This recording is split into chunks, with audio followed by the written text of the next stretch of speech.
Okay, so we're back with the examination of a bomb series, and we are doing number 121, I believe it is. I might be off on that number. It might be 122B or 121. I'm not sure. I'll put it right here. And this episode, we are looking at Pixels. It's an Adam Sandler movie that came out a while back, and I remember this not doing particularly well, so I kind of knew this one was coming. But before I get into the movie, let's go over the ground rules first in case you've never seen one of these episodes. If you've already heard these rules, you can jump forward in the chapters down below. But basically, how this works is I'm going through Wikipedia's top greatest box office bombs of all time, and I'm examining if they deserve to be a bomb or not, because there's actually a lot of hidden gems in this list of box office bombs, and there's a lot of rightful bombs in this list as well. So, in terms of the rules, I have to try every single movie at the very least. I can't just go, oh, I heard about that movie, I heard it sucked, yeah, I deserve it. No, I have to try and watch every single movie. However, I reserve the right to walk out of a movie if it's just that bad. And then also, if a movie gets added onto the list, because stuff gets added on all the time, after the point I get to, so if something comes out at like number 130 and I'm at 111, I'm not covering it. Otherwise, I would be here forever. However, if something does come on before the position I'm at, like let's say I'm at 111 and something comes in at number 70, I have to review it. So, that's making this list considerably longer, especially since a lot of movies in this year have been really bombing. Anyway, so let's go over the numbers.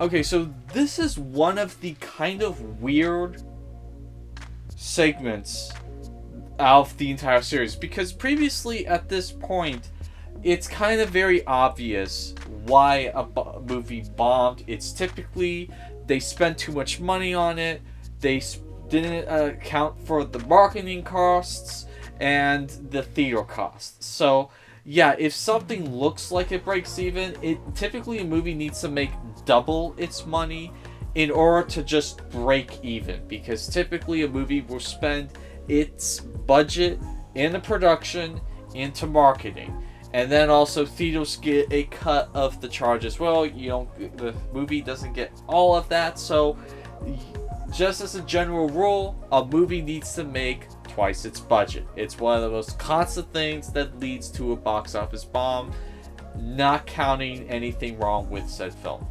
And with this one is a weird case, because this one had a budget of 88 million, impressive for filming in New York, I have to add, and it had a box office of 244.9 million. Wait, what? Now, in all fairness, some people reported that the movie's budget was 129 million. Sony officially claimed that the budget was 110 million. Some have claimed that it was 88 million, so it's a little confusing what the main budget was to this movie. Let's do the middle road, say it's 110 million. Well, they would have only had to have made 220 million to have break evenly. But they made 244.9 million, so let's just say 245 million.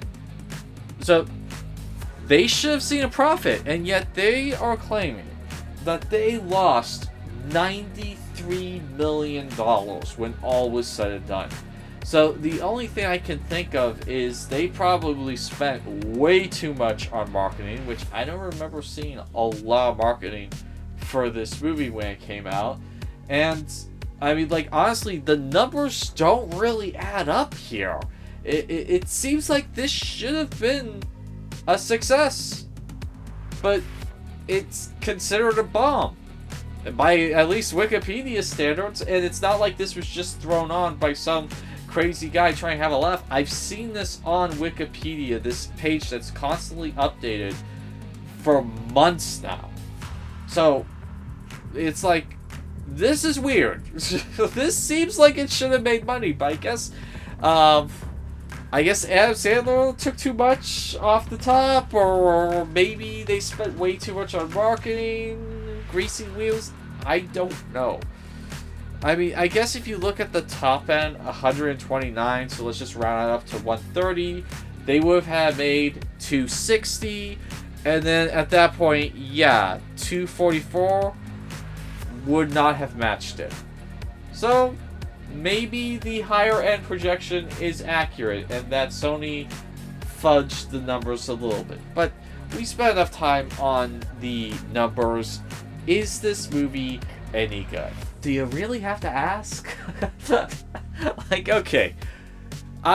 Being completely honest, the entire time I watched this movie, I just kept saying to myself, this is the stupidest movie I've ever seen. Like, this is so stupid. I can't stress to you how stupid this movie is. It's a really stupid movie. This is such a stupid movie. I mean, it's another Adam Sandler movie where his main love interest is 10 times out of his league. Like, what's up with that? What's up with that? What's up with that? What's up with that? Ooh, yeah. Yeah. But that's not why this movie's stupid. I mean, literally, he's childhood friends with the President of the United States, okay? And he can just come and go at any old time to the White House. Like, that's stupid.